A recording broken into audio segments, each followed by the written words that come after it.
the fact that this has made it through the TTRPG community in terms of open licensed rule sets has allowed the community to grow without like feeling ashamed of doing so. And you see it a ton with the OSR community, right? Because sometimes like you're gonna look at other games and you're like, this is a very cool mechanic. I want to pay credit, but I don't want to be sued. So like, what can I do, right? Like, because I think it's fun to build on each other's like foundations and to keep iterating. That's why I think it's important that when I release a game that I'm proud of, I'm gonna put an open license and see if people like it. Welcome to Tabletop Talk, the podcast where I delve into the minds of tabletop gaming creatives. Join me as I uncover their creative process and inspirations. You are in the right place if you enjoy listening to thoughtful interviews with creative people. I'm Stu Goff. When I'm not exploring and creating new worlds, I like to listen to Tabletop Talk. Howdy friends, Craig here. My guest today is René-Pier of Fairy RPGs. Now, it's been a few years since RP has been on the show, and he has been busy.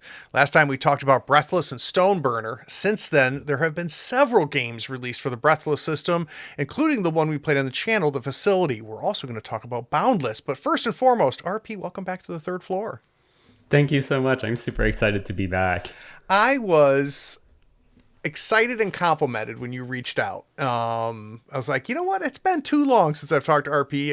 I got a copy of one of your newer games, and I was just like, it's long overdue. But it's funny because I feel like we're in passive conversation on Blue Sky a lot. You're a big Blue Sky user, and so am I, and I feel like we've kept track of each other through that process. Now, the first time you were on, I gave you the standard, what was your origin story question, and people go back to your last episode to see what that answer was. So I always try to do kind of a different cold open with returning guests. And I was like, all right, what is unique about RP other than I think they put out about 15 games a week?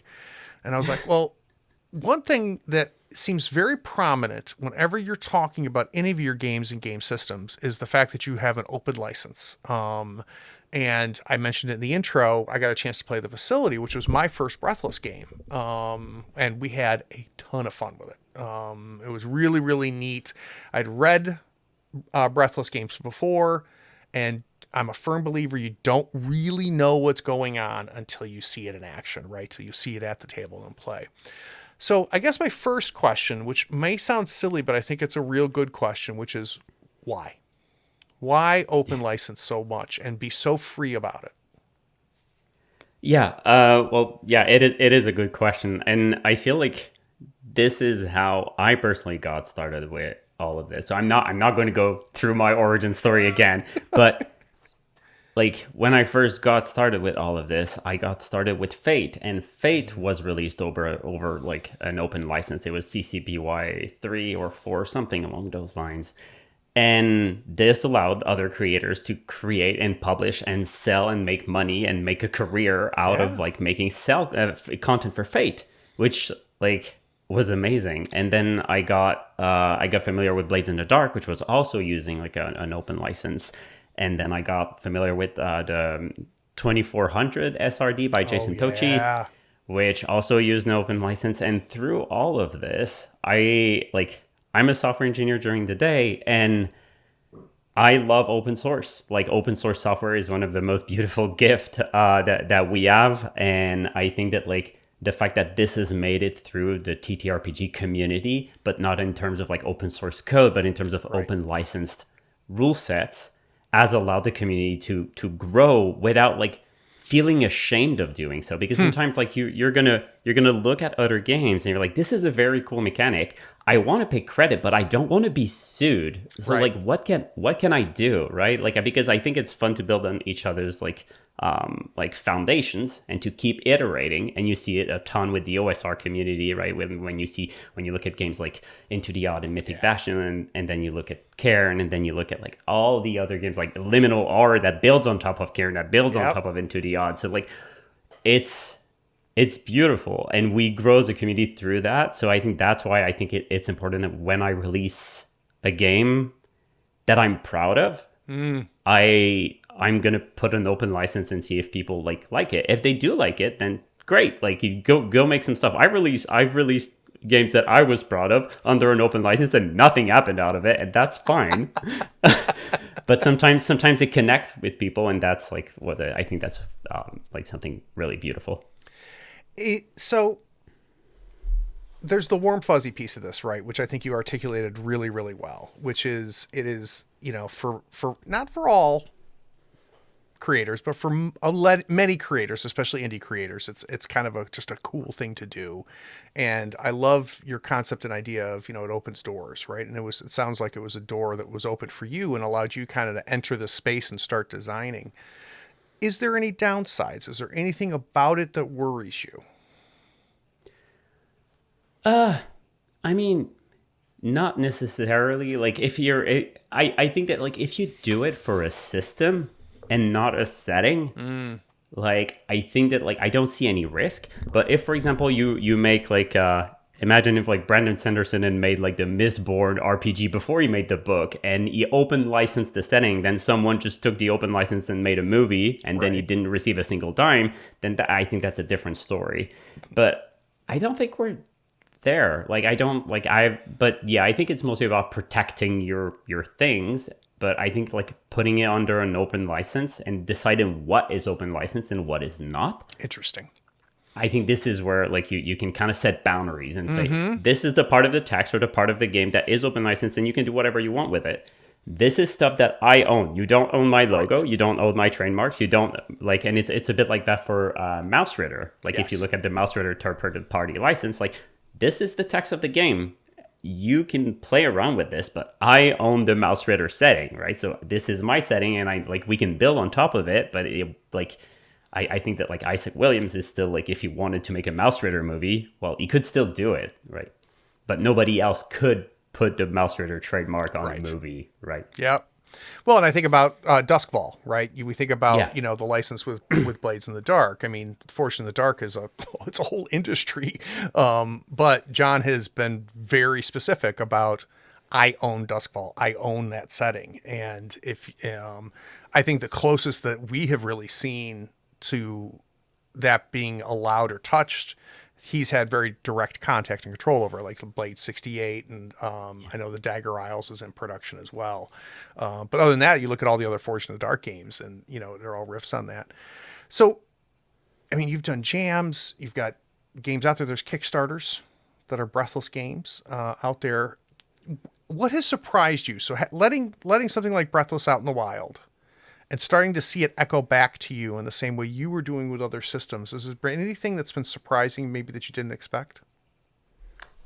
I think I wouldn't say surprising, but I would say fun. Like one thing that I found really fun is how like sometimes people would join my Discord and then they would ask the question like, hey, I've modified Breathless, or I've modified like Firelights or whatever game I've released, and I've made those changes. Is it still a Breathless game? Is it still a game that is like guided by Firelights? Yeah.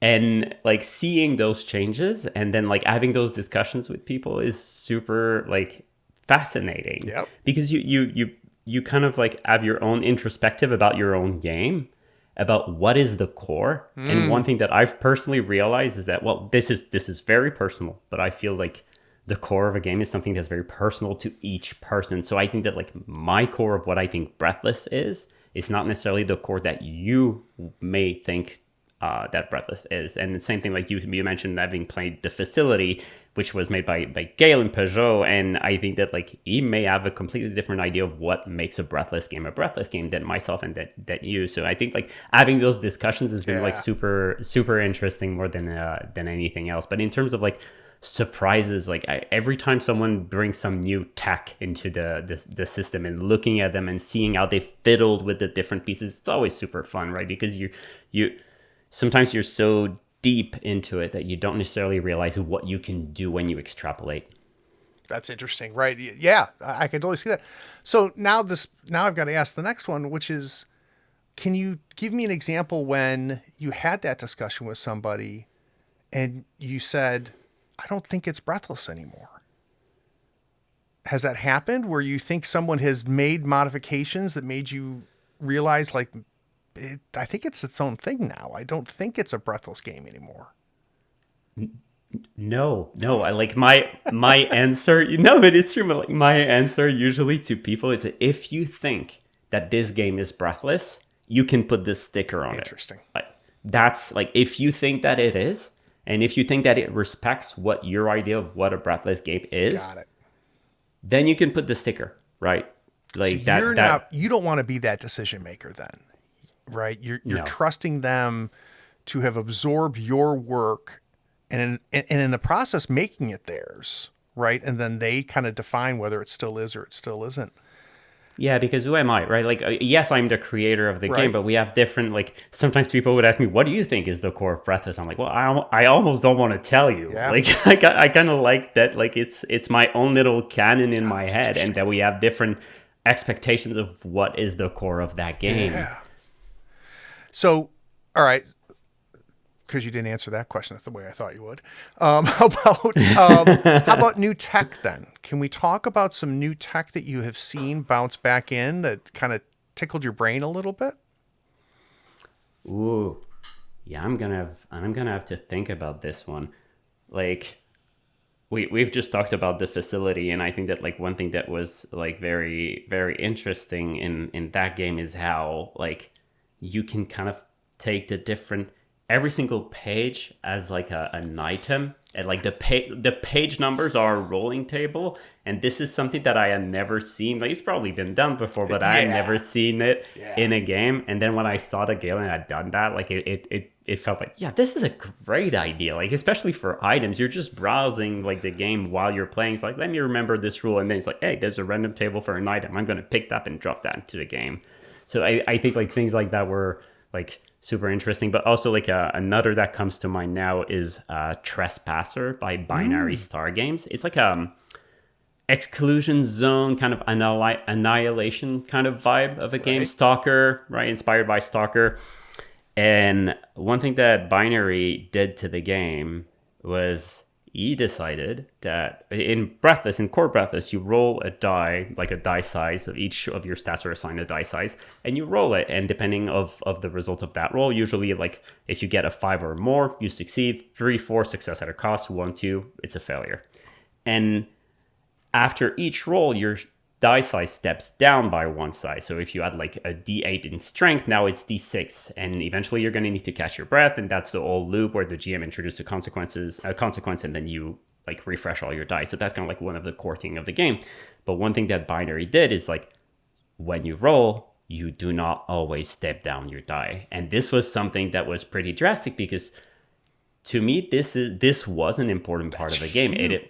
Yeah, and he was like, well, I wanted something a bit more heroic. I wanted the characters to be a bit more tankish, right? More solid, because they're going into this exclusion zone. And I'm going to play with other variables to inflict harm upon them. That is not just going to be like, I'm going to play with your like your vision of reality more than just like exhausting you over time. So he tweaked this thing and tweaked something else in return, right? Like you play with dials, and as you play with things, like you reduce the strength of a dial and increase another one. So that was like a very interesting choice, I think.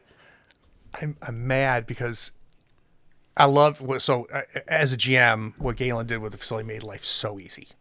As I'm playing live, we're at the table, but it's not the first time I've seen that. Like Mythic Bastionlands has that tech at the bottom, but that wasn't the first time I'd seen it either. Like, and now it's gonna drive me nuts. So for those of you listening, send me a note, say Craig, you idiot, or hit me on Blue Sky and say, Craig, you forgot about this, because I had seen it before, but I can't remember where I'd seen it. So guys, the Insider Insight series allows me to sit down with designers, developers, artists, writers, and creators and learn how they approach their work. I try to understand their process, inspiration, and the methods for crafting their creations. We're going to take a quick break. When we come back, we're not going to talk about Breathless. We're going to talk about Boundless. We'll be right back.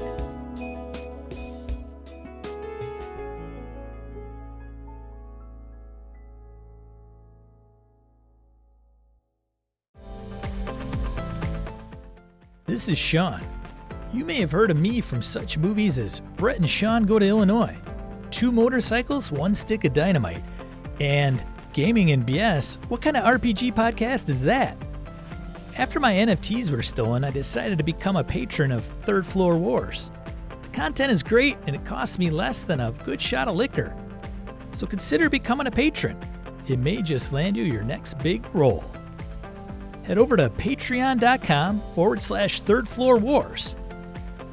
Tell Craig Sean sent ya.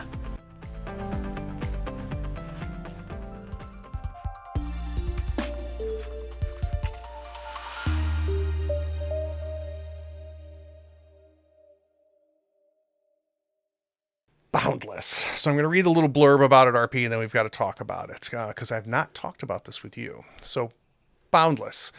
The world is against you, filled with unimaginable horrors and ever-looming darkness. Play until you break, then stand back up. Boundless is a Souls-like tabletop RPG with old-school grit and modern design. If you love Year Zero engine, Into the Odd, Morkborg, and Blades in the Dark, you'll feel right at home. The entire game fits on a single page, including the character sheet. Quick to learn, deadly to play, and endlessly hackable. Great pitch, by the way, right? Thank you. Well done naming some really kick-ass games to kind of like put yourself near it. I am slowly starting to understand what Souls-like means to me, because I was not a Dark Souls player, which is kind of the origin of the term.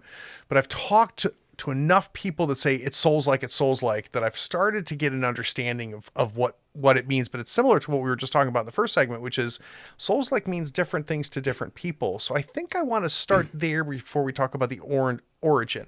You made the decision to label this, which you consider to be a Souls-like table RPG. So for you, what does Souls-like mean in that context? Yeah, to me, like, big disclaimer, I am horrible at Souls-like games. I am very bad at them. You're not 13. Yeah. Like I've tried so many times to like, and I enjoyed them, but then I myself break and I'm like, I'm done. I had fun, but I'm done. I'm like you. I tried it and like I get it. Like I get where the excitement comes from, and that, boy, like at some points you finally, the 15th, 17th, 23rd time you beat the guy, that's gotta feel amazing. I didn't get there. Yeah. Like I think like for me, one of the frustrating part of like Souls-like games is that once you die, you often have to go back to your body and fetch your things again. And I'm like, when I played Ori and the Blind Forest, which is not a Souls-like game, but every time you died, you would respawn like a 0.5 second just before your death, which is like great. As a parent, it's great. I don't have to walk back. I've got shit to do. If I can play for an hour, I don't want to walk for 1 hour to find my body again, right? Yep. So That's really funny. But I think that like to me, like Souls-like to me in terms of like a tabletop role-playing game is about like how you manage your resources and how you manage your stamina. Okay. And I think this is an important part of Boundless in general is, for example, if you play like Dark Souls or anything and you start like trying to defeat a monster and you're like a skeleton or whatever, you start hacking your sword and then it drains your stamina, and then the skeleton, the boss or whatever, fights back and he starts slashing at you. Then you need to dodge, and it's using the exact same resource. So there's a big balance that you need to have in how you manage your combat and how you're smart about it. And I think this plays very well into the OSR mentality in general. So this is a bit how it started. Like in terms of like, you mentioned all the inspiration. So Year Zero engine, Blades in the Dark, Into the Odd, and Morkborg, and I made all of those KISS, and somehow it made something cool.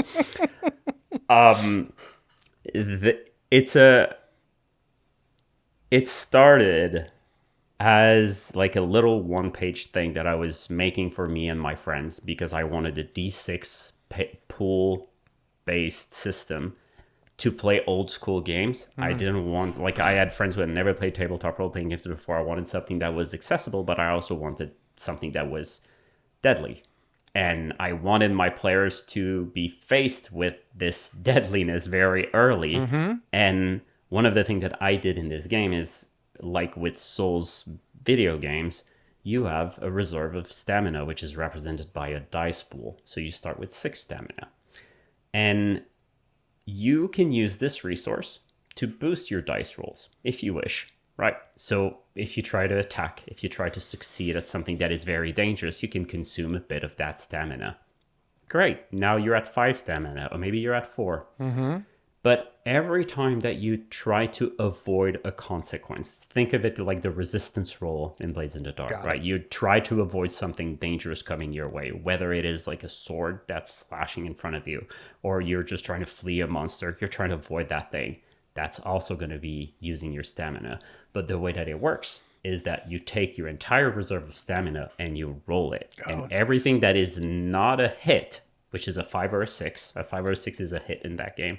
Everything that's not a hit is removed from the pool. It's gone. So up to a certain maximum, up to a max of 2. So like every result of 1 to 4, bye-bye, it's gone. Up to a max of 2. So your stamina shrinks very fast. So you're like, okay, I really want that roll to succeed. I'm going to burn a bit of stamina. Well, it may bite you later because you're going to need to like use that stamina if things get ugly, or if you try to flee, or if you try to dodge something. So there's this whole like resource management of that one single thing. And I'm not even talking about your HP, right? Or about like your other reserves or anything. This is the core piece of, if you push yourself, it's this thing. If you try to avoid something, it's this thing. I feel an echo to Breathless a little bit here. And now I'm wondering, like, it feels like you have a thing for pressing the table to make hard choices, right? Because when you read Breathless for the first time, you're like, oh, I can just say, I'll take a breath, like in the middle of the fight, I can catch my breath and I get all my dice back. That's fantastic. But the players quickly learn what the GM gets and what the world gets when you do that. And I found running a Breathless game that was an amazing part of the process, was them as a group going, do we catch our breath? But it's already not great right now. And yes, I'd like to have all my dice back, but I really don't want to give Craig another consequence, And it feels like you have some of that here too. Yeah, like you have like this very important reserve, and at some point, like you have to make tough choices between like it's a bit of a push your luck, right? It's like, well, I could use it now, but at some point I may have to use it later. So yeah, it's like it makes for very thematic games, right? Like you can create like an RPG, like a generic RPG system for any kind of setting, right? But when you create mechanics like that, it really reinforces certain tropes and certain themes. So I wouldn't say that like Boundless is for any kind of game, right? Like when I was at some point I had an idea for like a sci-fi horror kind of game. I was like, I'm not sure what kind of system I'm gonna be using that for. And the pitch for the game is like you're a bunch of miners going inside of a spacefaring leviathan where it's infested with some kind of mushrooms that eats light, and the only light that isn't eaten with this parasite is a void light, and you need to carry one with you, or otherwise like everything is going to be, all your rolls are going to be not at disadvantage. You're going to die in not a lot of time. Yeah. And I was like, how could I, like, what kind of system would be good for this? And even though it's not what I would call like a Souls-like game, that kind of pressure that builds up with your resources shrinking and shrinking and shrinking. And in that case, like in the case of Boundless, like at some point you're going to have to leave. Like right. if it's not like in Breathless. In Breathless, you can catch your breath, and then it's just like a tension release right. within the same scene. But in Boundless, at some point you're going to have to pack up your things and live to fight another day, because, well, like you may die, you may leave your body there, and I'm not sure you'll be able to get it back. Yeah. Well, that's what I was going to ask is, up till you explained that, I was like, well, you could have just done that with Breathless, but now I understand what you're saying, because this is not a quick refresh, right? So it sounds like to get my stamina back, I have to pull myself out of the situation. Is that what the criteria is? Yeah. And yeah, it's you have to rest essentially, and depending right. on how long you rest, you roll certain dice pools, and it resets like a number of stamina, number of HP, and things like that. But it was so fascinating, because one of the first time that I played Voidlight, that Boundless game with my friends, they like right at the end of their mission, I saw all their stamina. It was so low. And they were like, okay, we think we need to leave. we don't have enough like oxygen to continue. We have our payload, we're good. And then they were about to leave, and then I just like opened the door essentially and saying like, there's some very nice treasure there, but there's a creature that's also kind of stalking you. So what do you do? And one of my player was like, oh, screw it, I abandoned everyone and I want to get this thing. And my players were so mad at that other player because he made that choice, it was amazing. But they were like, no, we cannot. And you see it constantly, like in TV shows and in books and other medias. It's just, well, sometimes you have to cut your losses and try to escape with what you have. Well, did he survive? Did he get the treasure? Oh, my players pulled him out like by force. He couldn't. He was so mad. Oh, that's fantastic. That's fantastic. So I understand the problem you were facing, right? Because one of the things I always find interesting about new games is it's not always true, but it feels like it's true more often than not. It's like, what are we trying to solve here? Right? Why are we not just using something that exists already? Right? What is the problem that prevents you from using Blades in the Dark? So you had to make something else, right? Which I think you answered here, is that there was a certain feel, a certain pressure that was unique that you were looking for. And you feel like this does that. How much changed over time? I mean, rules wise, it's not a huge game. Tonally, even though the genre might change or the setting might change, the tone sounds like it doesn't really, right? There's a very specific tone here. Were there large changes, or is Boundless pretty much what it was at the beginning? It's not the same thing at all. Like, Tell me. It started like a year and a half ago. Originally it was called like Dungeon Bound, I think. It wasn't even like using the same core system. The dice pools weren't like as they are right now. Like everything was revamped over, like, and it's just like 2 pages, one page like of two-sided, right? Yeah. So it changed a lot because I decided to do something which I wasn't extremely comfortable doing, but I pushed myself in doing so. I released it very early to people and put it into their hands, and then kind of gathered feedback early, and it was tough to iterate because I really wanted to constrain myself to those 2 pages. I didn't want to introduce additional rules. So when I wanted to make tweaks, I would like, well, I need space. I need to remove some words. So I constrained myself to that format, and it helped a lot. But the game changed drastically.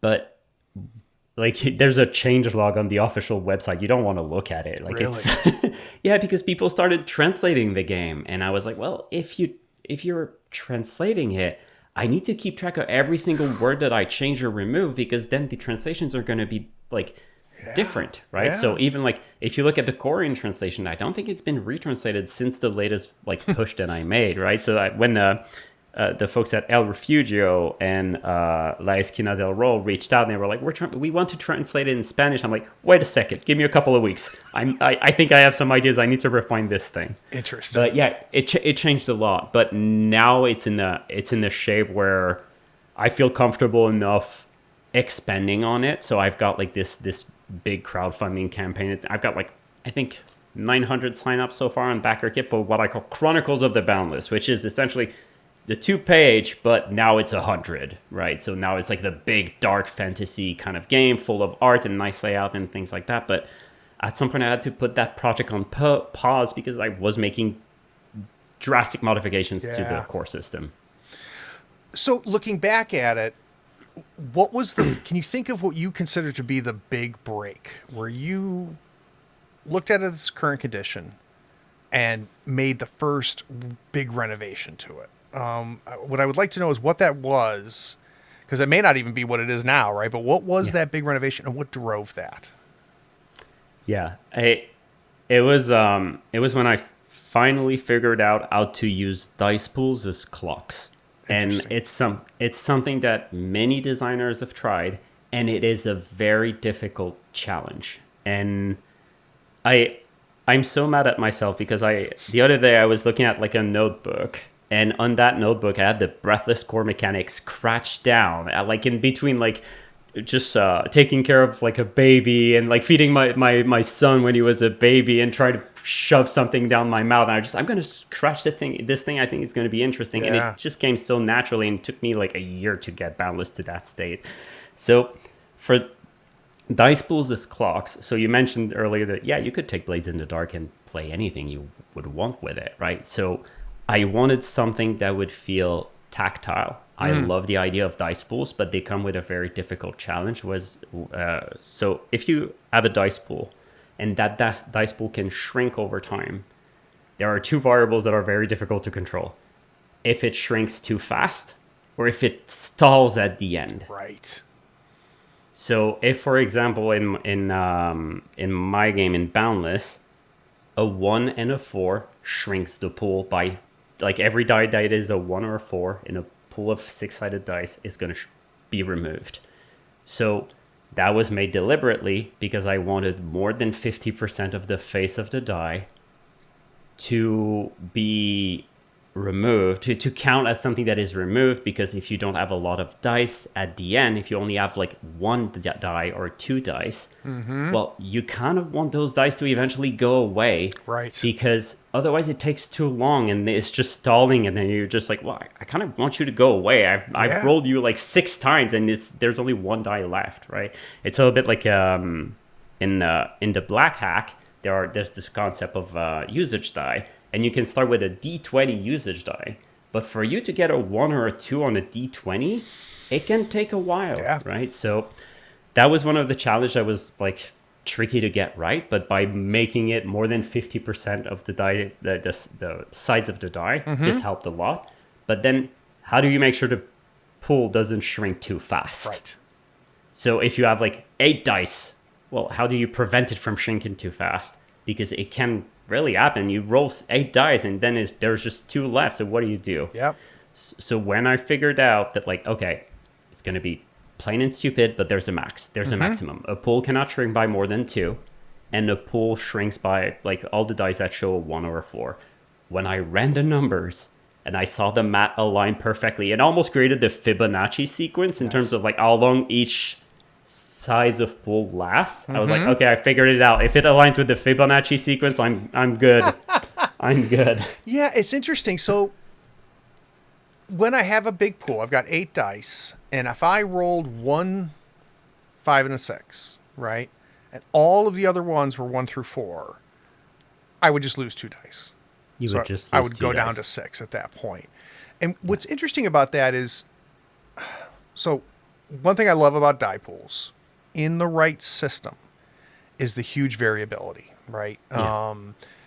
Year Zero is a good example of it. One of the things I love about Year Zero games is, let's say for combat, you never know what the hell's going to happen because the variability is so high that you get these moments of, oh my God, that's just happened over and over again. But what you're doing, it sounds like, gives me I still have the variability. I could still have those epic moments when I roll 7 dice and I roll a bunch of 5s and 6s, right? Or only rolled 1 4. It's like, oh my God, that's great. But I can also kind of bet on it a little bit. Like I can, especially when the die size, the pool is pretty big, I can go, I'm going to lose 2 dice. Yeah, you can pay that cost, right? Right. There's stability in the pacing. Yeah. They won't all go away. So if you have 6 of stamina, it won't go away. The worst case scenario, if you try to avoid danger, the first time you're going to do it, you're probably going to drop to 4 dice, right? But then there are other things that can consume those dice. Maybe you push yourself and then that drops it again, right? So there are other things. In another way that the dice pools are used in this system is that when you try to make a check, right? Like the classic check, like in Year Zero Engine or whatever. Right. Like you roll your dice and everything that is a 5 or a 6 is a hit. So a bit like Year Zero Engine where a 6 is a success. In that case, it's a 5 or a 6. So, and 1 is enough to succeed. So you kind of play with those two ideas of dice pools. One that like you build to try to like do something challenging, and the other where this is your reserve of stamina, or this is like how many bullets you have left in your gun, right? So this is how much battery you have left in this void light. So eventually that void light is going to be like depleted and you're going to need to slot in another battery, and you probably don't have a lot of those. So you need to count. So you have stability. So finding those two variables and putting them into Word and testing the numbers it gave me the pacing that I wanted for the kind of theme, like thematic, like gameplay that I wanted. So we've hinted at what I would use my stamina pool for, and I want to like dig into it just a little bit more if we can. Like when you say avoid consequences, can you give me kind of an idea of what that means? Like I know that, like for a resistance roll in Blades in the Dark, is that a situation where you succeed with consequences? Is that what we're talking about, or is it player facing? And so if I don't want to get hit back, so what exactly do we mean by avoiding consequences? Right. Yeah. So if, for example, like if I go back to my sci-fi horror setting, right? You're in a spaceship and a creature just drops from the vent and tries to like scratch you. You're in like, the ship is fully depressurized. So if your ship is teared, like you're probably going to die very soon. Right. So if the alien tries to attack you, or if something bad is about to happen to you, you make a roll with your stamina to try to avoid that consequence. When you do so, there are two things that happen. The first is the result of how many hits you get, the number of 5 and 6s that you get out of that dice pool roll. This is going to determine if your roll was successful or not. So were you able to avoid or not? So it's not like in Blades of the Dark where if you make a resistance roll, you always avoid the consequence. Got it. It is not in that narrative side. It is more like, well, there's still a bit of luck that's going to be at play here. So you may fail the roll and lose stamina. Right. So that can still happen, right? So, but there's one of the things that I added to the game, which also came very late, was and also like a bit inspired by Blades in the Dark, is the idea of positioning. So depending on your position, what I consider a hit can change. Oh, Jesus. So if you're in a good position, 4, 5, 6 is a hit. If you're in a perilous position, in a very dire position, then only a 6 is a hit. Oh, that's nice. So changing this was very fun because I remember like we're playing like a classic high fantasy game and my friend is the GM and he's using Boundless as the system. And at some point he was like, your position is extremely bad. Only a 6 is a hit. I want you to roll your stamina. So it's like, okay, I'm probably going to fail this and lose stamina. So that's not going to be great. So yeah, this is a bit how it works. So when you're faced, let's talk about that situation because that's interesting. You're faced with that situation where, hey, perilous position, you've got 5 stamina left, not looking great for you to roll, a 6. It could happen. You could roll 5 of them, right? But what are my options as a player? Am I going to have to roll that stamina? Or... You could suffer the consequence. You could suffer it. Got it. You could accept to suffer it. Like in that case, let's say for example, like the GM would state the risk, right? This is how I phrase it. So the GM states the risk, and the risk could be death. That could be as simple as that. Or the risk could be, well, the alien's gonna tear through your suit, you're gonna take some damage, and then you're gonna be running out of air within the next 1 minute. So that could be the consequence. You can try to avoid it, or you can suffer it. If you don't have a lot of stamina, or you want to keep it for later, and you're like, oh, I've got some HP, I can drain that. Oh, that's amazing. Yeah. So you can kind of like have a bit of control over if you want to accept that consequence or not. So there's a discussion that can happen, but yeah, you have to balance your resources a little bit. So when did the big remodel stop? Right. So it sounds like early on you were just tearing this thing up, rebuilding it, tearing it up, rebuilding it. But then it got to less rebuilding and more sanding corners, making adjustments here. Can you give me an idea where the game was when that happened, when you finally said, okay, I think I got the heart of what the hell this thing's going to be, and now I'm just going to tweak it. When did that happen? I would say like 2-3 months ago. Wow. This is it's pretty recent, but it's also... Galen had started working on a game called Boundless Space, which is set in the same universe as Voidlight. Interesting. But it's more like spacefaring, exchanging resources and going from port to port and trying to like keep flying, right? Right. And he started working on it, and other people started making Boundless games, and then the translation starting to happen. And I figured, okay, I'm going to have one last big remodel that I can do. Afterwards, I cannot trust that the community will follow me. Right. They may stick with the old versions. Yep. They may be bored and just say, well, like, this is going to change too often. I'm done. So this was like, if I want to keep the trust of the community, I need to set expectations and say, okay, this is the last thing. It is worth it. Believe me. Bear with me. I'm sorry, but like that's it. That like this won't change after that. I promise you. So this was a promise. This was like the last thing that I would change, but it happened relatively recently, and this was I had to stop because it wasn't my baby anymore. It was in other people's hands. So what was the what happened during that last renovation? I mostly streamlined how advancement would work. This is where I introduced the positioning system. And like sometimes I would say like, oh, you regain 1d6 of HP. I'm like, well, this isn't an OSR game. This is a game where you count hits. So I should be using hits. So you should be rolling a dice pool and count hits. This should be tied to the core system. So it was a lot of fine tuning to don't introduce additional rules, use the rules that you already have and base yourself off of that. So this was like clarifications and like reusing what I had and scraping what I didn't need to try to refine everything and get back to like a diamond that wasn't like so rough. Yeah, well, so that doesn't sound that big to me. That sounds more like a fine tune, but obviously that means because I don't understand.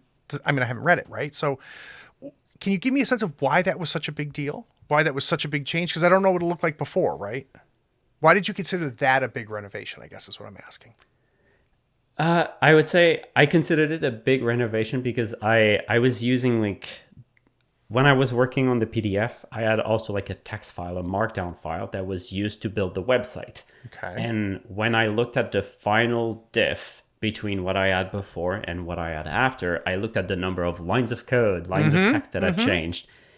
And I was like, well, I changed a lot of things. They may be minor things. Maybe it's just a reword. Maybe it's a mechanical change. Maybe it's placement change. But people took the PDF and started translating it. And that's like, if they need to redo layout, they also did it for free because they were excited about the game. And they just wanted the game to be more accessible, which is one of the most amazing gifts in the world. This is why I figured I should stop playing like God essentially with my own game. I was like, well, it's not mine anymore. It's ours. We need to work on it as a community. So this is looking at the diff is really what triggered me. It's interesting. It's an interesting constraint you're putting on yourself. Are we sure that's a good idea? Should outside forces like that be constraining your designs? Or should everybody just calm the fuck down and I'll let you know when I'm done? Well, it was my fault. I take the blame because I think that I put the game too early. Interesting. Because, okay, it's super stupid. But there was like Talk Like a Pirate Day. And bear with me. Stay with me, Craig. There was Talk Like a Pirate Day, and I had made a mini Boundless hack just for fun because I was watching Pirates of the Caribbean, and I had a lot of fun making that game. And I was like, oh, I'm probably never going to come back to that game. And then 2 days later, I realized that Talk Like a Pirate Day was a thing. I'm like, I should finish this thing and put it out. But if I'm putting that out, I should probably put the core system out as well. And I think that was my error because I think I put it too early. Yeah. But it got a lot of love and it got a lot of support, and a lot of people that I deeply respect started playing around with it. So like there's Brian Clevinger. I'm butchering his last name, but he's the author behind Atomic Robot. Nice. Atomic Robot. Like he started designing like things with Boundless because he got excited about the system. Same thing with John Rogers, which is like a writer and also like a very big TTRPG fan. He started like playing around with Boundless as well, and then Galen, and then like Sean and Navy Drake also started like working with Galen on his Boundless game. So all of this kind of happened, and it was kind of hard for me to pull it back and say, no, it's not ready. Your campfire spread a little too quick, didn't it? Yeah. Does that mean that you don't see yourself making that mistake again? Which you call a mistake? Yeah, I think I'm currently being a bit more careful. Yeah. But I think it's a nice change of pace, because by giving it very early, I got a lot of very good feedback. Yeah. And triaging this feedback is also like an interesting process. Like, okay, you're giving me a suggestion. I'm looking for problems. I'm going to try to decipher where the problem is that you're trying to tell me through your solution that I don't necessarily want. Yep. And so that was like a very interesting exercise. But I think the game became a lot better through this, but it's a lot of work, and it's also like tricky because I don't think it was fully ready. I'm super happy of where it is now. I think it's super polished, but I think it was harder than it could have been. Yeah. But I wouldn't change it, because at the end of the day, like, it's in a lot of people are really enjoying it, and that's great. So do you have a sense, I mean, because in your words, you put it out a little too early. It's changed a good bit. And in the time that it's been out in the wild, do you have a sense now, looking back, like, why did this thing catch the way it did? Why did you get the attention, such an early attention from people? What did they see? Do you have a sense of what that is, looking back at it now? Yeah, I think there's something, like, first of all, the fact that, like, the game tries to draw a lot from OSR mentality, but only uses D6s is a very difficult thing to pull off. Right. And I think I was able to find a good option for going back into that style of play without having the full set of polyhedral dice, but still have something that has a lot of crunch, right? But is accessible also at the same time. So finding that balance, I think people saw that in the game. The other thing is dice pools as clocks. I think people were like, okay, that's interesting. Other games have tried it. It didn't work well. So, like, why does yours work? And then I would just, like, send a link to the website where I figured out all the numbers. Those are all the odds. They're great. Look at them. I figured it out. So I think that, like, having this, like, I think that Blades in the Dark clocks are fantastic. I think they're great. I think they're a bit abstract. I like the idea. Like, I love being able to take a bunch of dice and throw them at my players, and then pull some dice out and tell, you've lost this, you've lost this, you've lost this. And then they're like, oh, we have this much light left in our void light. This is how many dice we have less. And then afterwards, we're out of battery. What do we do? Yes, a clock can work, but adding something that is more tactile has a different feel, I think.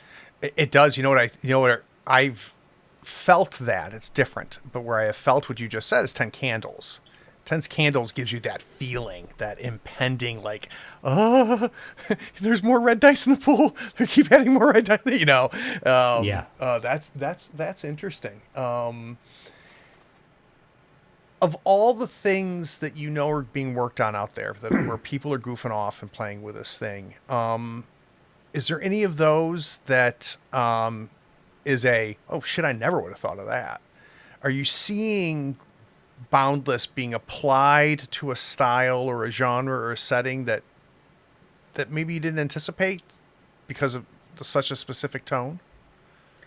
Yeah, that's a good one, because it's still a bit early. Yeah. Like, I've been talking with Mario and the folks at El Refugio about translating Voidlight and Boundless into Spanish, and that's going to happen very soon. And then we were talking about organizing a proper game jam, because that hasn't happened yet. We have, like, I think 10 games that are published, like, that are Boundless games, but there hasn't been any jam yet. So there hasn't been a lot of games, but I think that we've been, like, toying with the idea of organizing a jam in May that would be both for the English-speaking and the Spanish-speaking community at the same time, because the SRD and the core game would have been released in Spanish by then.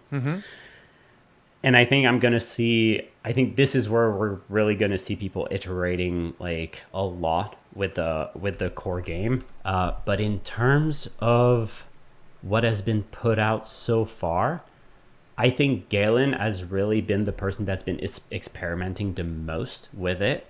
And not just, like, with the system, but also with the vibe. Like, Yeah. I mean, like, just being people in the spaceship using like resources to go from one port to the other. It is not a Souls-like game, right? So he's not using that kind of thematic identity, Yeah. but he saw something else in the system because he was able to use dice pools as clocks as a way to abstract all the resources that you have aboard your ship, whether it is like people, whether it is like the cargo that you have, the coins or the credits, I mean. Right. So he's like managing all of that through a bunch of dice pools, and it's been very fun to see what he's been creating. It also helps with Galen that he starts putting art out for his damn I things, know. and it's just like, son of a bitch. I mean, this is for, I don't know, I don't even think Galen listens, but like, Galen, I gotta tell you, like, there was one, I knew nothing about you one day, and then all of a sudden you were everywhere. And that does not happen very often, and it is well deserved because you have a very distinct style that, and I can't explain why, it just works for RPGs.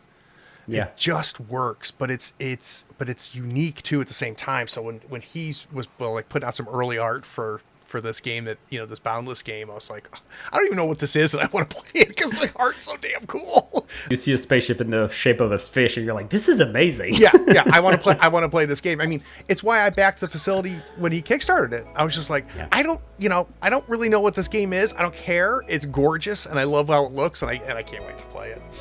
Guys, we're going to take another break. When we get back from this break, I am going to go back to Breathless, but we're going to talk about Breathless that seems to almost contradict some of the things we've already been talking about. We're going to talk about Breathless, the Frightmare Edition. We'll be right back.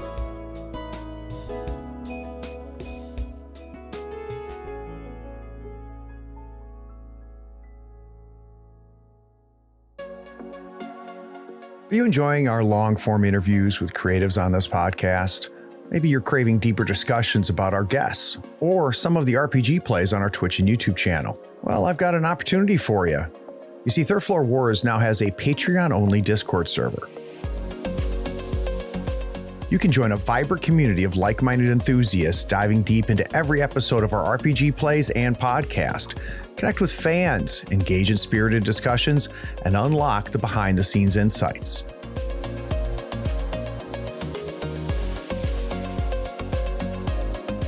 For just $1 a month, access a world of tabletop gaming goodness. Connect with passionate gamers who share your love for the Tabletop Podcast and everything produced on the third floor.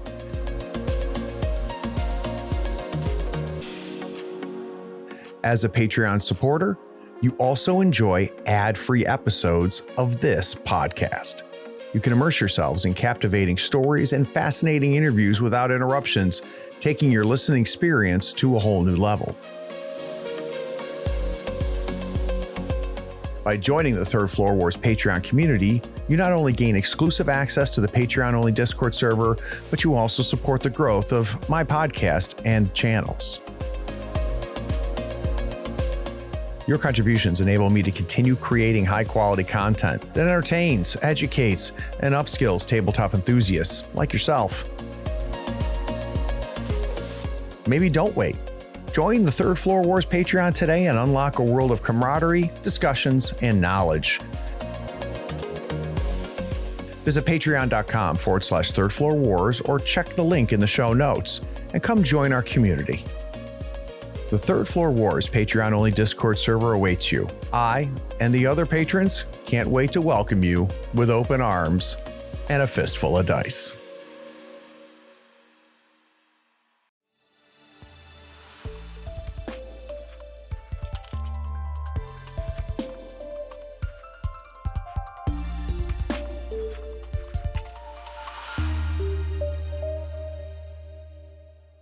All right, so I'm going to, again, read the blurb about Breathless, the Frightmare Edition. And before I do that, I want everybody to remember how we talked about the reason Boundless exists is because Breathless wasn't dark and evil and oppressive enough, right? We needed something that really, like, just drove that OSR, you're going to die at any minute. You can't do that with Breathless, and now I'm going to tell you about Breathless Frightmare Edition. So, everyone got infected.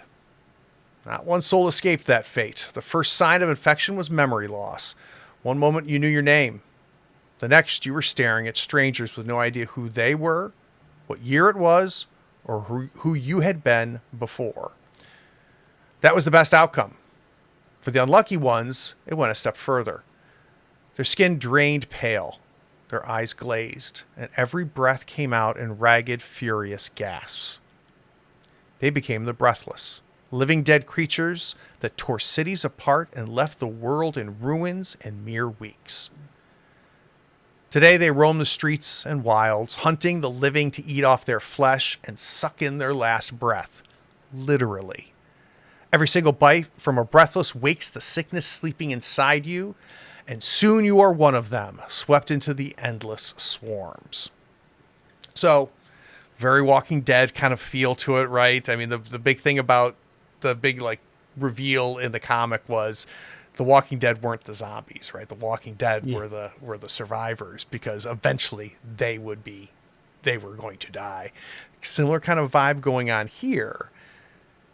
If I read all of that and you said, so Craig, this is a Boundless game, I'd go, okay, that makes a lot of sense, but it's not. So I think the first thing I need to know is, did the Frightmare Edition start to grow in your mind this idea of a zombie infected game, and then you went and found the system? Or was this a situation where you said, here's Breathless, can I really do something different with it? Can you give me an idea of what happened here?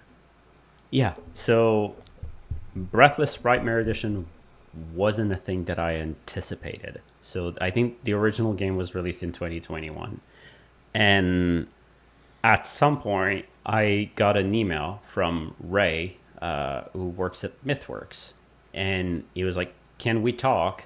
I love Stoneburner. I would love to like carry some copies on the MythWorks store. So MythWorks are the folks behind like Slug Blaster, The Wild Sea, The Last Caravan, and now recently The Eternal Ruins. And I was like, yeah, of course I'm going to send you some copies. Like, it's going to be my pleasure. And he was a big fan of Stoneburner. And he had been running Breathless, like the pamphlet version, at con, like at a bunch of different cons for like 2 years or something. And he was like, can we get on a call? I'm like, of course. Yeah. And this is where he pitched me like the second edition of Breathless. Interesting. So he was like, we would like to work with you to design a new edition of the game that would be made in, they call it the story pack format. So this is the format that they use for CBR plus PNK. Oh. So like the Cyberpunk Forged in the Dark game, like that is, I think it's like 12 pamphlets that you get in this very neat little box. Do you know I just got that in the mail today? No way. Yeah, it's really funny. Like, literally opened it up about 2 hours ago, because it was a game that had missed my.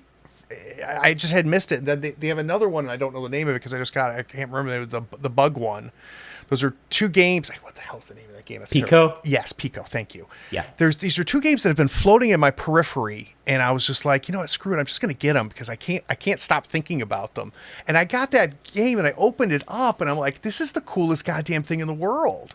Like, it's this beautiful package and all of these pamphlets, and I could flip through, and there's character sheets, and some are the rules, and oh my god. So that's what we're talking about here. So go ahead. I'm sorry. I'm like super excited. No, this is great. Like I got the same feeling when I like sometimes you buy a book and it's a very nice book. Like when I bought Into the Odd and I had my copy and I started flipping through, I was like, this is amazing. Yeah. This is a beautiful product. Yeah.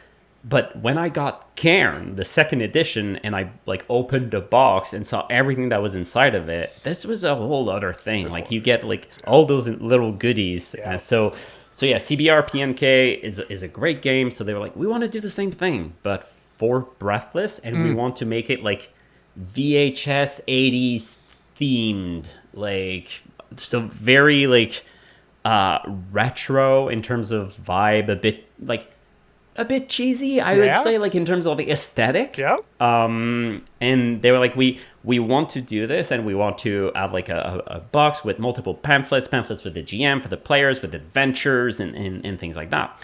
So this is what they pitched, and they're like, do you want to do it? Yes, of course. So I started getting back into the game and rereading Breathless and thinking, okay, it's been 3-4 years. I've grown as a designer. This was Right. one of my first games, and now there's more than 250 acts, published acts of that game, with 100 of them in Japanese. That's crazy. So what do I need to change for this format? What do I need to change for what MythWorks wanted? Because they wanted something that would not just be for one-shots. They wanted Breathless to support campaign play. Wow. So this wasn't something that Breathless was supposed to Yeah. be. It was supposed to be, you play a one-shot, you're going to have a great time, you're always going to be on the edge of your seat. So how do you manage that pacing over time for a long campaign? So that was a pretty interesting challenge. So what we're thinking about at the moment is that there's going to be a pamphlet with the rules, and then there's going to be pamphlets for rolling tables for generating hazards. There's going to be at least 3 adventures that are written by Alan All the layout is done by Jack Panic of the DNGN Club. The art is by Vile, who made like this super cool cover for a Mothership adventure. Like it's like a spacesuit all in red, and it's like half alien, half like astronaut. It's great, super creepy stuff. So they're making all the art. So like really like a super amazing team of creators. And yeah, like it wasn't originally my idea. So coming back with fresh eyes and determining what can I change? Because there are some things that are very special about that game, and I don't want to fiddle with those too much, but what can I make better with the skills that I've accumulated over the years? So a few things real quick. One, Jack Panic is another person who didn't exist and then suddenly was freaking everywhere. I know. I am such a fan of the stuff coming out of DNG Club. I picked him up. I've run some of it. It's like really, really good. But anyway, and Ray reached out to me and he's just like, "Hey, Craig, I know you're talking to RP. Did you know about this?" And I'm like, "Shit, no." And he's like, "Yeah, guess who's working on it?" I'm like, "Holy Christmas!" Like now I've got 2 of my favorite designers, working together. But anyway, at any moment, did you go, "I don't think this can be a Breathless game"?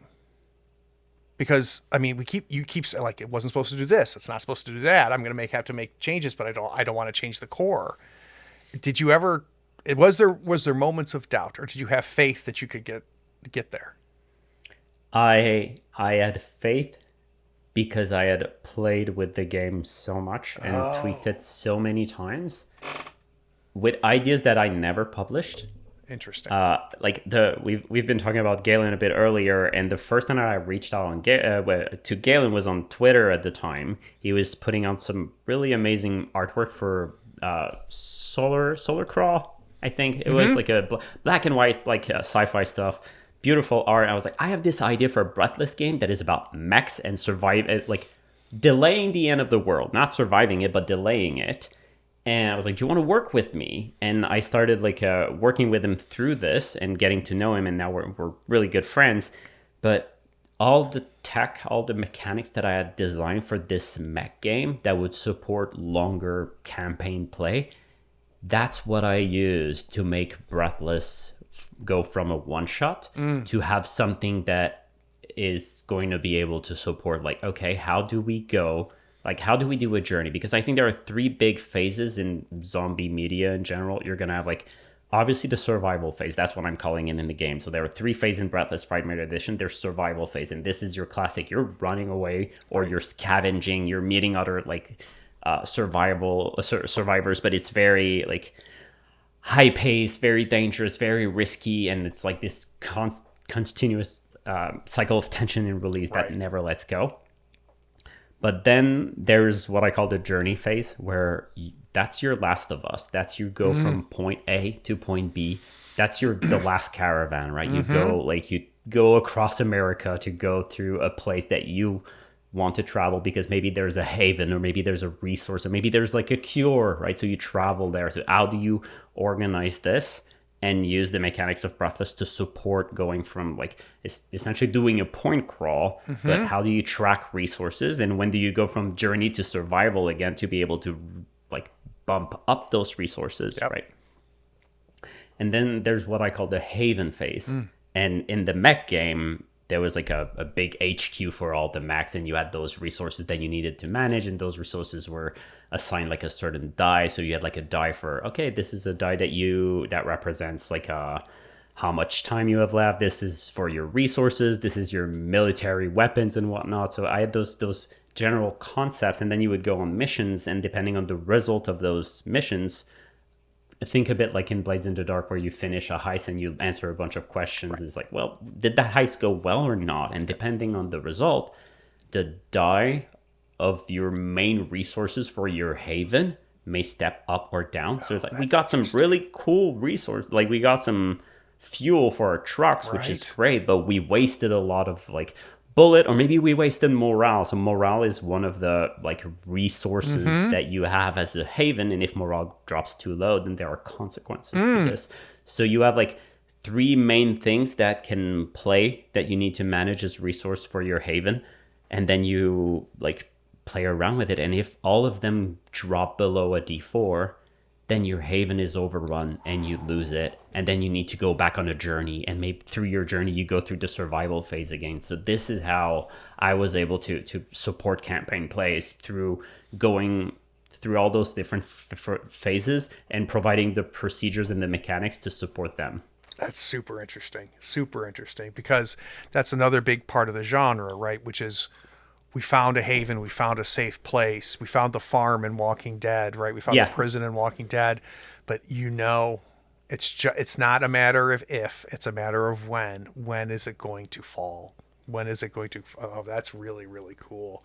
Yeah, and like learning to defend what you have, and also manage. Okay, we need to go over there and pick up some resources, but then you're leaving your haven maybe a bit more defenseless, and some things could happen while you're gone, and then like maybe you'll want to go like have revenge over this thing, right? So we have like one adventure that is about that, where you wake up one morning and there's been some stuff that's been stolen from your haven. It's like, well, like you're gonna need those supplies, so do you want to go and get that back, or are you gonna try to fetch something else? Are you gonna get revenge or not? So the haven phase is really inspired by The Walking Dead. The journey phase is really The Last of Us, and then the survival phase is pretty much like Left 4 Dead, right? Right, everything, right? Yeah. Everything.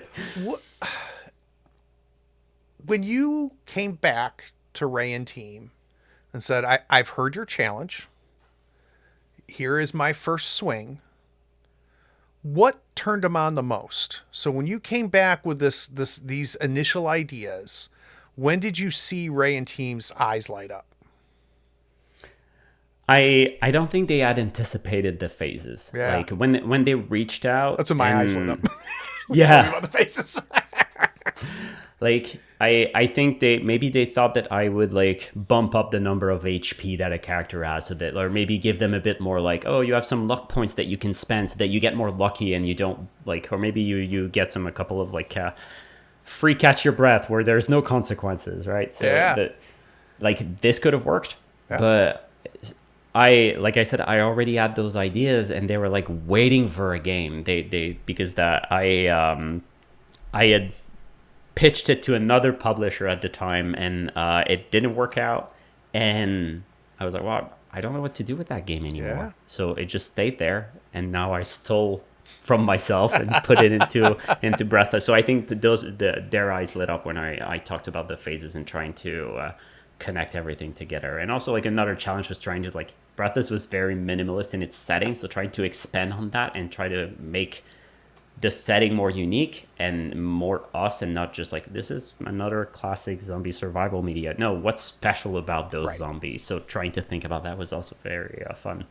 Yeah, I'm interested to hear more of the lore when I get my hands on this thing, because you hint at it here. That it's the same thing that happened with Last of Us, right? Where the idea of the fungal zombie really had not been explored, and then when that game came out, I'm like, all right, this is still a zombie, but this is not the same zombie. This has got a completely different feel to it. Sounds like we've got something similar happening here as well. So for those of you listening, at the beginning of every interview, even for returning guests, I make it very clear that there's essentially an interview X card in place where I have the right to ask questions, you have the right to refuse questions, and I don't know if this is going to be one. So RP, might be where you play the X card. You had to have been very excited about MythWorks reaching out, right? They put out some really hell. They put out like Game of the Year type shit with Slug Blaster, Yeah. right? But that's also not you putting it out. Was there any like pause to go, God, I love the idea of working with them and Ray's cool and stuff like that, but there's a little bit of control that you're giving up in that process, right? Even though it's a partnership, they didn't like buy you or anything. Was there any resistance or part of your brain that said this may not be a great idea, or did you just know this was different and you weren't worried about it? Yeah, I had worked with MythWorks a bit also before for like they did a second edition of CBRPNK. I think it's not Reforged. It's another name. I know. Yeah, I know what you're talking about. Yep. Yeah. So I made an adventure for that Kickstarter, right? So I played a bit. I interacted with them a bit on there, and every single interaction that I had with Ray and his team has always been incredible. They've always been like, they're so creator friendly. Like, it's insane how creator friendly they are. Like, for example, what's that mean? Yeah, give me an example. Well, for example, like I'm not just talking about like royalties or payments here, but I'm also talking about like the adventure that I wrote for the CBRPNK second edition. I have the right to put it out on my own store and still get money off of it. And they won't get a single dime off of those sales. Wow, that's cool.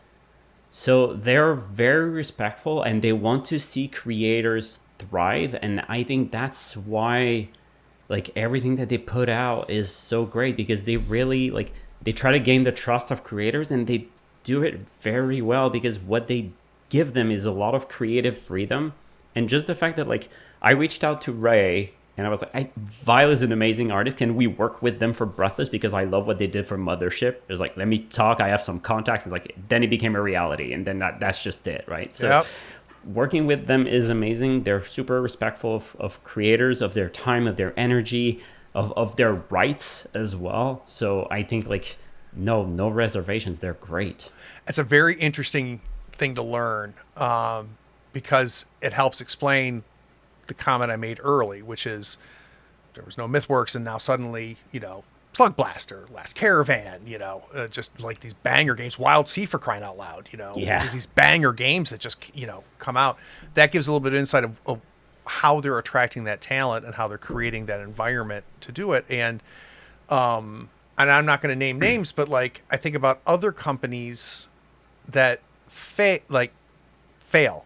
And then you find out later, reading Rascal, you're like, oh, so that's what happened, which is the exact opposite of the experience that you're having with MythWorks now. So that's great.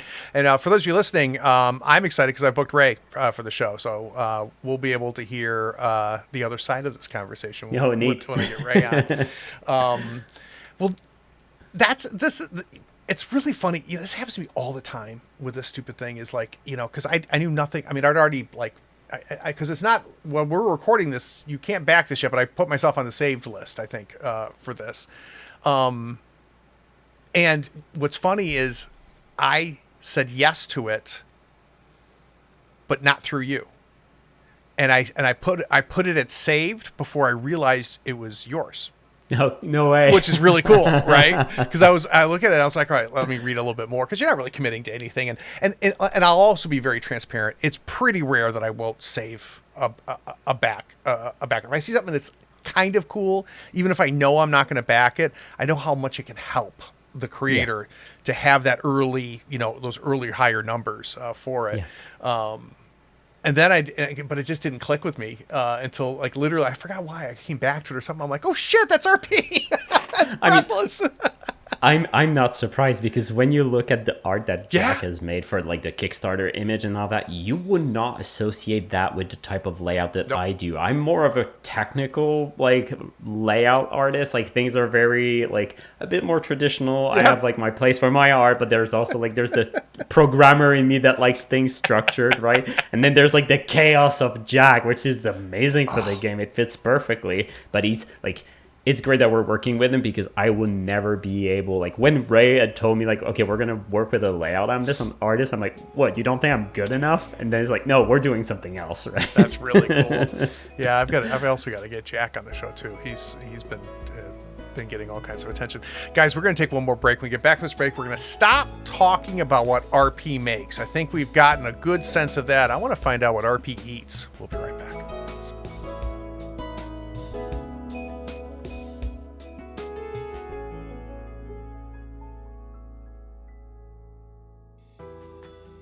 Hey, it's me.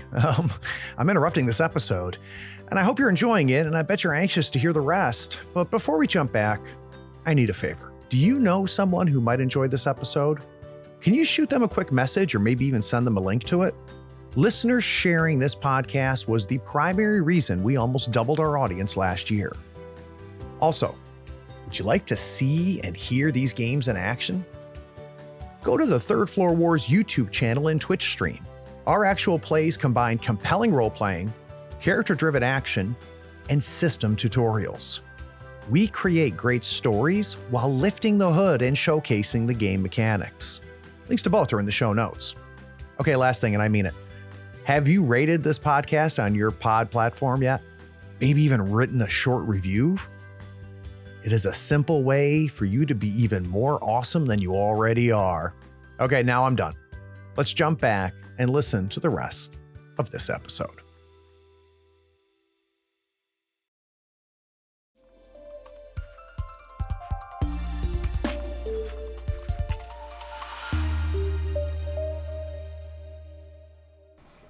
So RP, I'd have to go back, but I'm sure, I don't know whether I had structurally put this at the end of the interviews when you and I talked or not, but it's something that just kept coming up. Right? We talk about, oh, have you seen this movie? Have you seen this show? Which is something that just happens to me whenever I'm talking to people. We end up just like finding like a one cool thing, something I want to share with you because it's turned me on so much. And I think it was when we were talking about Stoneburner that you were talking about the dwarf computer game, which I always forget the name of it. Dwarf Fortress. Yes, that's a perfect example of what I'm talking about, right? Which is, may have nothing to do with the subject matter, but it's so exciting, and you're talking to somebody who's enthusiastic, you're like, I want to do it. That's what we're doing here. So can you think of something somewhat recently, it doesn't have to be recent, a book, a movie, a TV show, another RPG, a video game, something that has like got its grip around you and either hasn't let go or it took a long time to get rid of? Yeah. So do you know about the show The Expanse? Oh my God, yes. Okay. Yeah. And the books. And the books. Yeah. So great. I love. I've only read the first book. I've watched the show, I think, 3 times. Yeah. And I was finally able to convince my wife to give it a go. And she's been loving it, and it's been like a weekly routine where we put the kids to bed, we order some takeout, and then we watch an episode, and it's just like, it's so fun it's such a good show, and rewatching it is always amazing, but also like watching it with someone that you love is like such a super fun experience. So that's been something that's been very fun lately. Another thing is all the games I've been making these past few years have been very dreadful, dark, horror, like Souls like I'm like, I needed a very strong palate cleanser, and a friend of mine recommended the Free-Ren anime on Netflix, and it is the most beautiful thing I've ever seen. It is the story of, you have like a classic D&D party where you have like the human hero, you have the elf mage, the dwarf warrior, and the human priest who's an alcoholic at the same time. And they've just finished killing the big shadow demon god, like the demon lord and whatever. They finished a big quest, and that's the start of the first episode. And they're like, okay, well, we're done now. Oh, that's interesting. What do we do? And the elf is like, well, I'm going to do my own thing. See you in 50 years. Like it's nothing for her. Right. And she just leaves and then comes back 50 years later. And then she realizes that like humans age. What an interesting concept. And it's just like her realizing like the importance of friendship and relationships and rewalking the steps that she had done 80 years prior with our adventuring party, but through very different lenses. And it's cozy, but also melancholic and sorrowful and beautiful at the same time. There are some very epic moments, but if there's a fight, it's gonna last like 10 seconds because she's like 1,000 years old and she can kill any demon she wishes to. But it's everything around it like that. Like, it's really, really good for the soul. It's a beautiful show. I highly recommend it. And so I can't, like, immediately my synapses fire of like all the different premises and themes you can play with, right? Time, aging, relationships. The idea, like, one of the things that always amazes me is when you spend a lot of time with somebody and then you go a decade without seeing them, right? And then you see them again. Our brains are weird because in our brains, they freeze. Yeah. Right. And then we come back 10 years, you're like, oh shit, you look older. Right. Yeah. You know, or like you've been doing things while you have not been in my reality. And it sounds really dumb to say out loud, but I think all of us experience that where you forget that the world is happening. And boy, that's a perfect way to deal with that too, right? Where she hasn't changed that much because time is different for her. Oh, that's really cool, dude. That's really interesting. I had a friend who left for Germany for like 5 years, and he was one of my best friends. And then when he came back to Quebec, I was like, well, your tastes have changed. Right? Like you're not like, things are different now. And it's like, yes, you look older. You have less hair. Me too. It's great. It's funny, isn't it? It's weird how our brains are. Yeah. I've got to go back to The Expanse because you have watched it more. I think I've had two total full watches of it. And I've tried, God bless you, I've tried to get Andrea to watch it. And she's just not sci-fi. And I'm like, honey, it's not sci-fi. Sci-fi is the setting. It's not the show. You know, it's things you actually love. But anyway, I'm pitching you like you're my wife. I'd watch it with you. I love you too, Craig. Watching it so many times and now watching it again with her eyes. Do you have a sense of why I love that and why you love that effing show so much? Like, have you gleaned some insights into the magic of that show? I think you've got the right word. I think like there's like this law where like science fiction can appear as magic if you don't know about how like science works. Asimov, yeah. So I think that we were watching an episode like this Sunday, and at some point there's like a cupboard that is unlocked and it opens while they're performing IG maneuvers. So like there's a drill that just like and a hammer that just like fly into the air, and they just flip and burn and flip and burn, and then you just see the hammer going, and then my wife takes the controller, she presses pause, she's like, what is happening? Like, well, as things like as the ship moves, like gravity is gonna have a different effect depending on how the ship accelerates. So if that thing decides to if the ship accelerates too fast, a simple screw can become a bullet. Yep.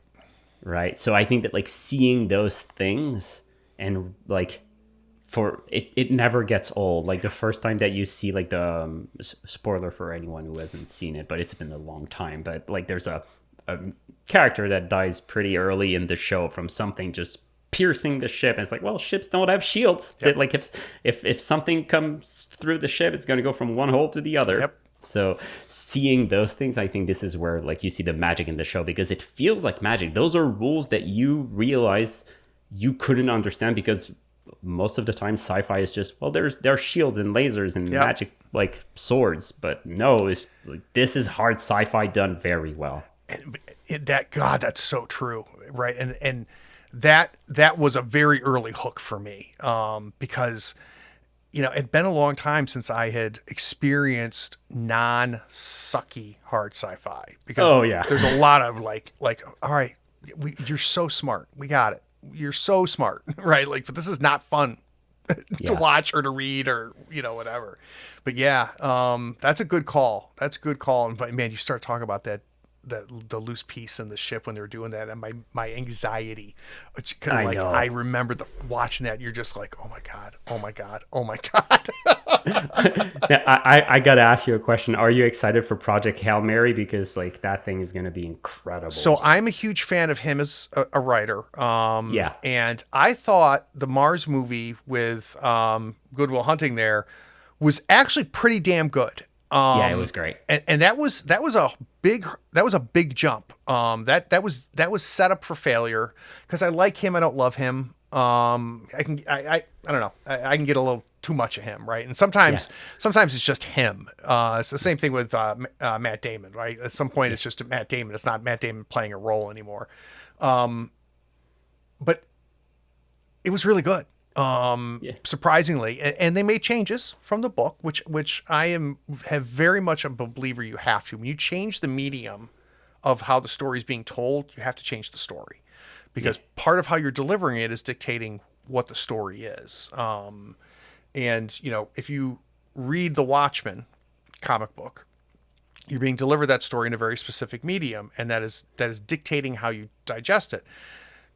Snyder did the Watchmen movie, which was almost a scene by scene, panel by panel duplication of the comic. And I enjoyed it because I love the comic. I think it's a bad movie because that's not the story that should be delivered in that way. So I give them credit with that. So the answer, that was a really long answer to your short question. Yes. And here's why: I have not read the book yet. You haven't? I have not. It kind of like went past my radar, which is crazy because one of my best friends is a huge fan and a friend of the writer. But people who have read it, who I respect, are like, oh shit, Craig, it's really good. So yes, I am very, very excited. But my question, I think, for you then is, should I pause everything and run and go read it? Or should I just go see the movie? What's your call here? My call is don't watch any trailers. I have not. Okay, good. Do not. Okay. Because I think they made some pretty important decisions into showing things that you kind of needed to attract people to the movie from a marketing perspective. Right. I understand it. It's a pretty freaking big spoiler when you're reading the book. It is like a moment where you're just, oh, that's a completely different thing that I anticipated. Yeah. So, but it's the same vibe as The Martian. It's really hard sci-fi, done very well, and the writing is like phenomenon. And I remember when I was I didn't read the book. I listened to it. So I listened to the audiobook, and I remember one time my wife couldn't I kept telling her that the book was amazing, and she was like, okay, well, I get it, but change the subject, right? She didn't say that, but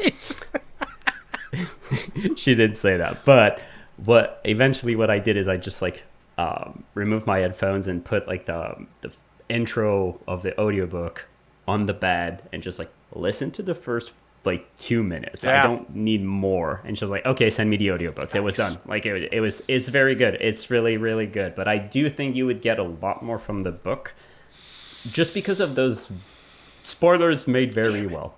Damn it! Now I'm gonna end up doing that.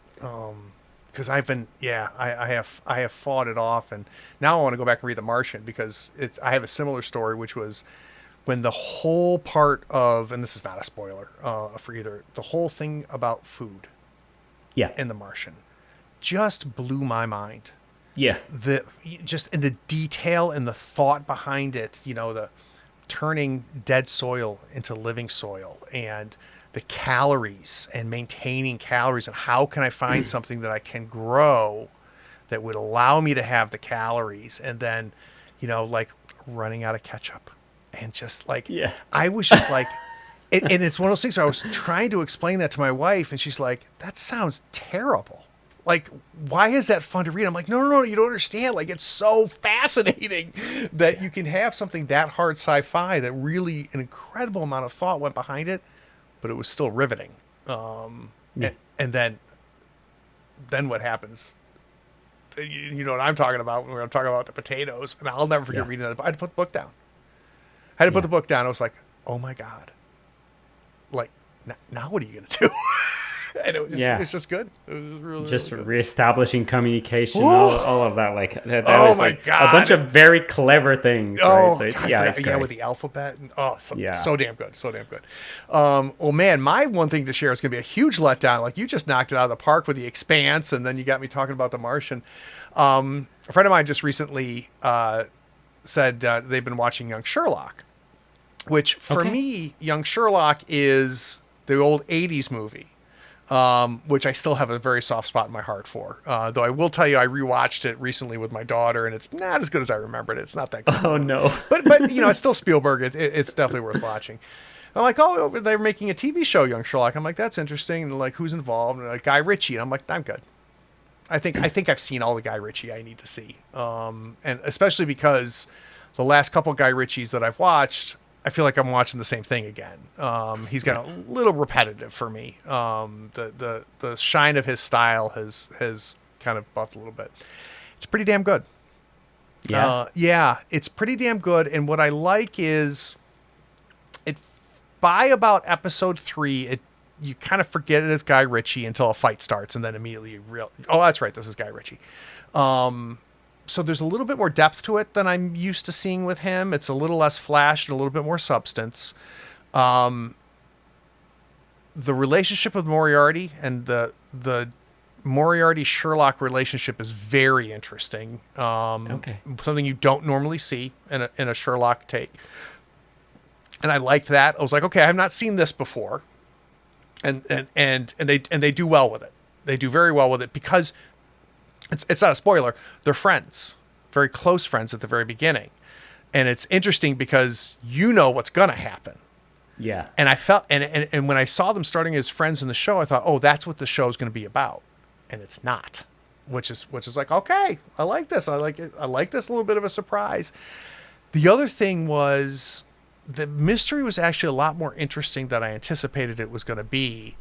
And halfway into the show, the mystery changes. And, but it's not like a, ha-ha, fooled you kind of thing. You're like, oh, okay.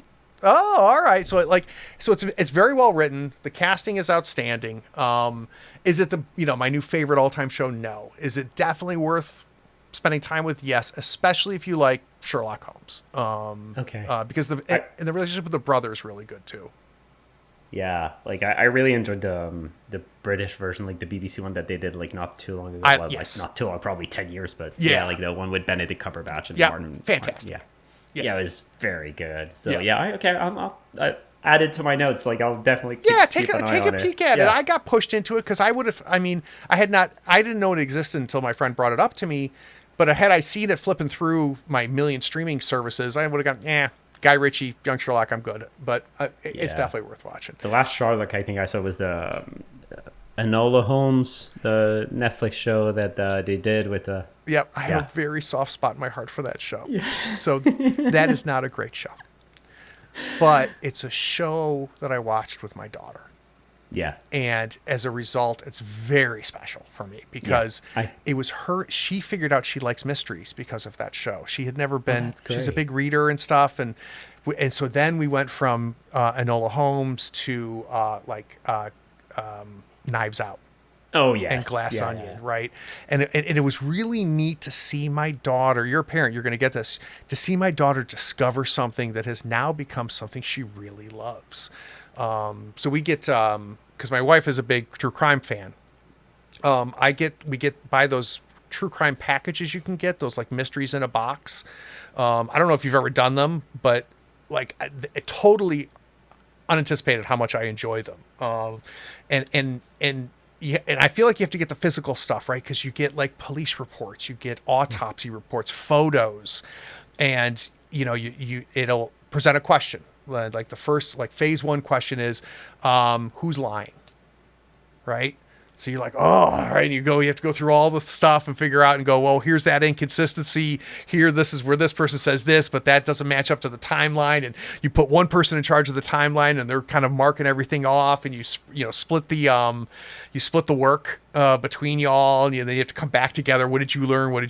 It's an amazing experience. It really is. Wow. And my wife I've been doing them for a while, but after This, we realized that my daughter loves it. So now it's the three of us that do it. But that's even better. Oh, are you kidding me? It's Like anytime, late 40s wife, mid 50s husband, and a 12-year-old can all sit at the same table and have a great time. Like it's fantastic. Absolutely. Yeah, you saw a spark become like a family tradition. This is great. Yeah, and it was my version of when I found Star Wars and when I found Indiana Jones. Those things, and Conan, the reading, so the books, the Conan books, and those two movies blew my mind and changed and formed my tastes as still as adult. Because of those three things, that's definitely why I love RPGs. If I had not discovered my love for those genres and that type of media, I wouldn't be playing games right now. But yeah, it's cool. It's very, very cool. This I think this might be better than Enola Holmes, like objectively better than Enola Holmes. But I enjoyed Enola Holmes too. Yeah. Well, I think there was a big aesthetic. I don't know why I dropped. I watched a couple of episodes, and then eventually I dropped it. I liked the aesthetic and the vibe, but yeah, at some point it just flew, right? Yeah. It's because it's not great. It's an easy one to drop. The other thing I like about it, and this is something that has become, it's always been important to me, but when having a daughter, it's even more important to me. Is seeing strong female leads. Yes. Enola Holmes is smart. She's smarter than her brother, and her brother's Sherlock Holmes, right? Yeah. And she's powerful, but she's still human, right? She's not Red Sonja, right? She's still vulnerable. And Enola Holmes did a very good job of balancing that. But I give her credit as an actor because she does that in Stranger Things too. She's very good at playing the powerful but still human, vulnerable character, which is not easy to do. There's a lot of things to do on a Monday night, my friend, like playing games with people. But you decided to spend it with me, and I very much appreciate that. It was an absolute pleasure, and like it had been too long, and I agree. I'm so glad I did this. Me too. And for those of you listening, guess what? This is the end. You made it, and I appreciate you listening. And if you've got enough spoons, make sure you're taking care of yourself, and if you have a few extra, take care of somebody else.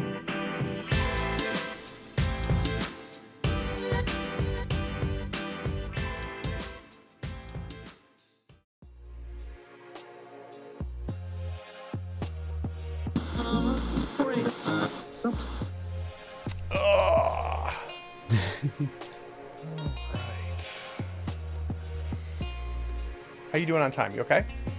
Oh yeah. Okay. Usually Mondays are game nights for me, so my wife is like on.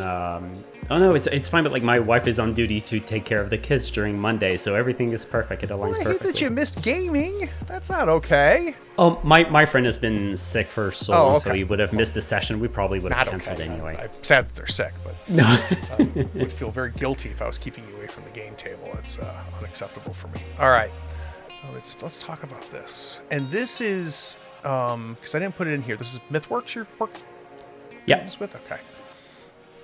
Another company that I've started just slowly accumulating their games, and I'm like, they put out good stuff. They put out some good shit. So you must have been very excited, but we'll talk about that. All right.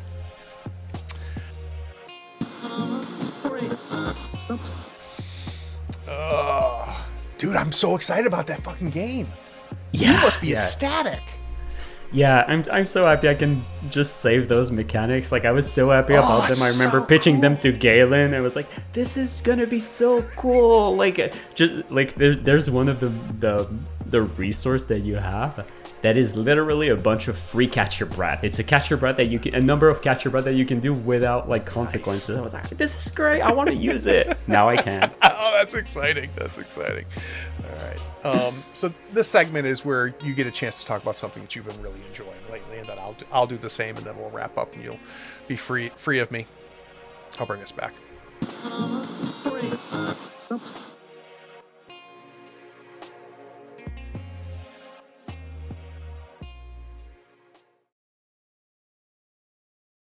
Hey, are you still here? Look, the podcast is over. And you sat through all of the breaks and bloopers? Well, I mean, if you're here, might as well run over to patreon.com and become a supporter. Don't forget to rate and review this podcast too while you're at it, on whatever platform you're listening to. I do appreciate you sticking around. Take care.